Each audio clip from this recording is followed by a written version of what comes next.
आपने कंपनी में सबसे मुश्किल वक्त में काम किया है। आपके होटल की नीलामी बहुत इंप्रेसिव थी। मेरी खुशकिस्मती है कि आप हमारे साथ हैं। ये बात मैंने पहले ही अकरम साहब को बता दी है कि मेरा इस कंपनी से जल्द ही कोई ताल्लुक नहीं रहेगा। मेरे कुछ अधूरे प्लान्स हैं जिनके लिए वक्त चाहिए मुझे। मगर आपके वालिद ने इस बात का कभी जिक्र नहीं किया। मुझे लगता था कि हमारे बीच इस तरह का कोई मसला नहीं होगा। दरअसल बात यह है कि इस बात में किसी को दिलचस्पी ही नहीं, तो बात क्यों होती है इस बारे में? मुझे मालूम है कि आप अपनी जिंदगी में कुछ नया करना चाहते हैं, मगर मैं चाहता हूं कि आप इस कंपनी को थोड़ा सा और वक्त दें, क्योंकि मुझे इस जगह के लिए एक ऐसा जिम्मेदार इंसान चाहिए जो इस जगह को बहुत अच्छी तरह जानता हो। बेफिक्र हो जाए, उस वक्त तक मैं इस कंपनी को छोड़कर नहीं जाऊंगा जब तक आप तैयार नहीं हो जाते। जबरदस्त।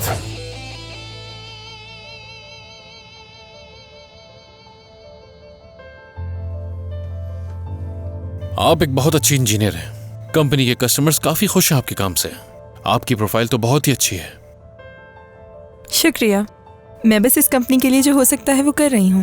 लेकिन कभी कोई गलती ना करने का मतलब हो सकता है आपने कभी कोई रिस्क ही ना लिया हो। और एक एवरेज एम्प्लॉय होने की निशानी है ये, जो हर काम करने में एक सेफ रास्ता चुनता है। मुझे ऐसे एम्प्लॉयज की कोई जरूरत नहीं है। मुझे वो लोग पसंद है जो बड़ी सोच के साथ काम करते हैं। हमारी कंपनी का दिवालिया होने वाला था, तो जरा सा भी रिस्क लेना सही साबित ना होता हमारे लिए। अगर ऐसा करते तो कंपनी पूरी तरह से बर्बाद हो जाती। यहाँ पर एक नई शुरुआत होने वाली है। बहुत शुक्रिया आपका। जैसा तुमने कहा था ना, ये उससे भी ज्यादा। परेशान होने की जरूरत नहीं है बिल्कुल भी। इससे तो मैं मजा चखाऊंगी। वो अभी तुम्हें नहीं, यास्मीन तुम्हें बुला रहे हैं, तुम जाओ।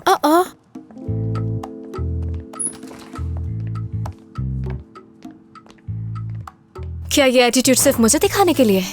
इस कंपनी में प्रोजेक्ट मैनेजर हूँ मैं। यास्मीन मेरी जान, थोड़ा इंतजार कर लो। मेरे पास जो क्लाइंट्स हैं, ज्यादातर पैसा उन्हीं के पास से आता है। सेलिन, सबसे पहले तो तुम्हें होश में आना होगा। हमेशा याद रखो कि तुम कहाँ खड़ी हो। ये कंपनी है और मैं इस कंपनी का डायरेक्टर, और इस कंपनी में सबकी अपनी जगह एक रिस्पेक्ट है, समझ गई? ठीक है, मुझे इस बात से फर्क नहीं पड़ता कि तुम मुझे आप कह के बुलाओ या तुम। अब देखो ना, अगर तुम यहाँ की डायरेक्टर हो तो मैं यहाँ की प्रोजेक्ट मैनेजर हूँ। मैं इस दरवाजे के पीछे पूरे 2 घंटे से खड़ी हूँ, पता है? अगर तुम्हें लगता है कि मैं तुमसे डर जाऊंगी तो मैं तुमसे डरने वाली नहीं हूँ। ये बात जहन में बिठा लो तुम। आप डरने वाली नहीं। तुमसे कहा था ना मैंने कि बाद में देखेंगे। देखना क्या है, देख ही रहे हो ना मुझे, सामने हूँ मैं तुम्हारे। चलो बताओ काम कैसे होगा, कहाँ से शुरू करेंगे?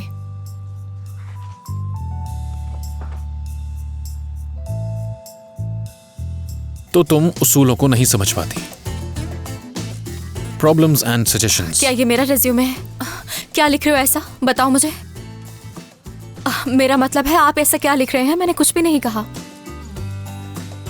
तुम्हारा अपने कॉलीग्स और बॉस के साथ बात करने का तरीका। ठीक है, फिर मैं ऐसा करती हूँ कि बाहर चली जाती हूँ। यास्मीन तुम आ जाओ यहाँ पर। क्यों नहीं? इसके बाद मुझे ही बुलाएंगे ना आप? बाहर जाने से बेहतर है यहीं रुक जाती हूँ।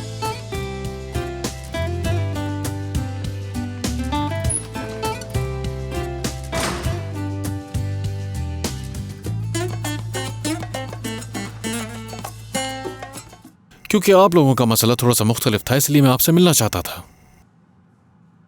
मैं जानता हूं कि आप दोनों के दरमियान कोई खास ताल्लुक जरूर है। ओह नहीं, तो ये महज ताल्लुकात नहीं है, बल्कि हमारी मंगनी हो चुकी है। आज हमारी मंगनी हुई है और सोच रहे हैं बहुत जल्द शादी भी कर लें। जैसे ही दावतनामे रेडी हो जाएंगे सबसे पहले आपको ही देने आऊंगी। जरूर आइएगा शादी बहुत में। शुक्रिया आपका। मुबारक हो आप दोनों को। खुश रहिए। शुक्रिया। आपका बहुत शुक्रिया दमीर साहब। मैंने तो वैसे ही सबको बता दिया था कि ये जो नया उसूल है ये हम लोगों पर लागू नहीं होता। शादी करना जरूरी है, कोई जुर्म नहीं। मैंने सही कहा ना?